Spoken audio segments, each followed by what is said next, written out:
सर्वसामान्यांच्या हक्काचा आवाज जागर जनस्थान।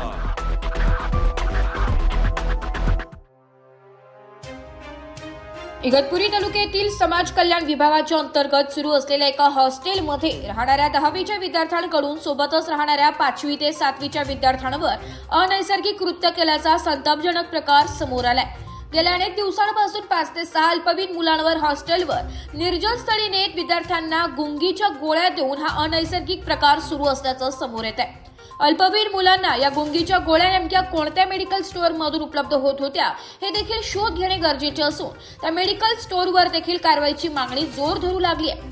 तर सूत्रांकडून मिळालेल्या माहितीनुसार घोटी आणि इगतपुरी शहरातील मेडिकल स्टोअरवर ह्या गोळ्या या मुलांनी विकत घेतल्याचं देखील समोर येत आहे। काही घाबरलेल्या अल्पवयीन मुलांनी हा प्रकार आपल्या पालकांना सांगितल्यानंतर पालकांनी हा प्रकार समोर आणलाय। तर हॉस्टेल व्यवस्थापनाने देखील याकडे अक्षम्य दुर्लक्षपणा केल्याचा पालकांनी आरोप केलाय। त्यामुळे संपूर्ण व्यवस्थापनावर कारवाई करण्याची मागणी पालकांकडून करण्यात येत आहे। तर समाज कल्याण विभाग आणि संबंधित प्रशासन संपूर्ण प्रकरणावर काय कारवाई करणार हे पाहणं देखील महत्त्वाचं असणार आहे। जागर जनस्थानसाठी प्रतिनिधी सुमित बोधक, इगतपुरी।